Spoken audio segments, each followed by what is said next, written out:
Well, for Fighting Irish Preview, I'm Phil Houken. Boy, talk about a tale of two halves of football.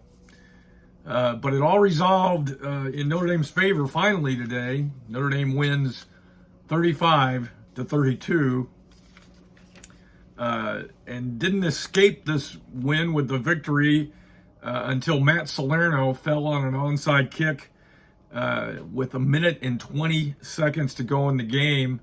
Notre Dame has 35 first half points and no points in the second half. And here's some of the really, really odd numbers. First half, Notre Dame 326 yards of offense. Second half, 9 yards. First half, Notre Dame 15 first downs. Second half, 0 first downs. First half, 89 yards rushing. And in the second half, Notre Dame netted out, accounting for sack yards, negative 23 yards rushing. Drew Pyne's stats in the first half: 14 completions on 16 passes, 234 yards, 4 touchdowns, all in the first half. He also ran for a touchdown, a tremendous first half by Drew Pyne. But in the second half, he was 3 of 5, 35 yards, 5 sacks. Unbelievable. Talk about a tale of two halves. The one that counts, though, is the scoreboard. The Irish won the game. Navy fueled their second half with a couple of long drives, some really timely passing, something are obviously not known for. But they caught the Irish in some long passes and a couple of 2-point conversions. They just were able to tack those on. Some untimely penalties by the Irish kept drives going.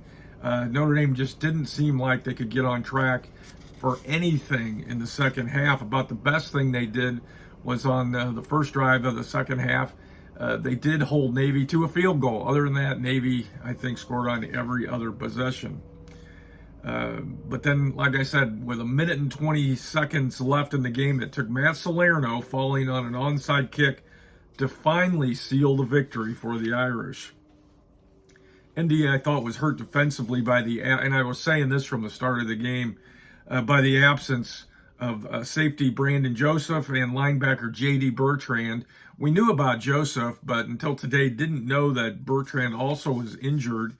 He was unable to go. It's with an unspecified injury.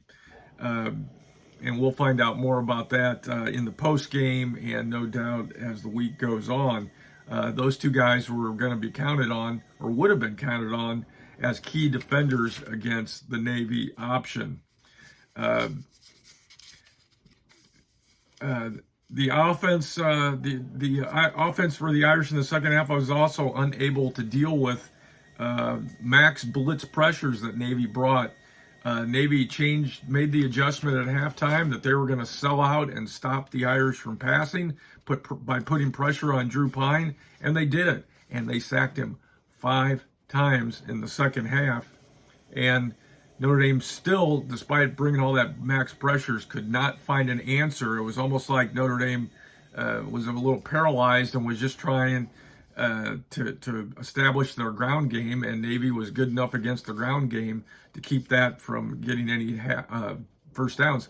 Again, 0 first downs for the Irish in the second half of this game. I can't remember seeing a game like that in many, many years. We'll have to check that out and see when that last happened. Anyway, it's a happy number nonetheless. The Irish survive. They go to 7-3. A win's a win. And they'll match up with Boston College next week at home. It'll be nice to get home against a more conventional offense.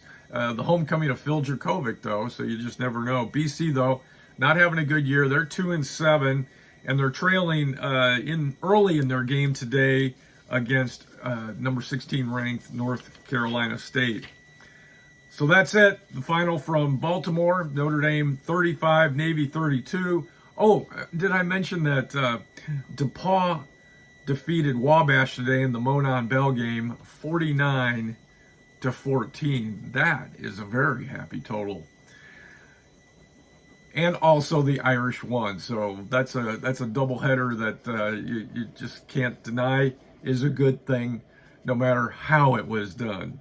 For Fighting Irish Preview, I'm Phil Houck, and that's a wrap.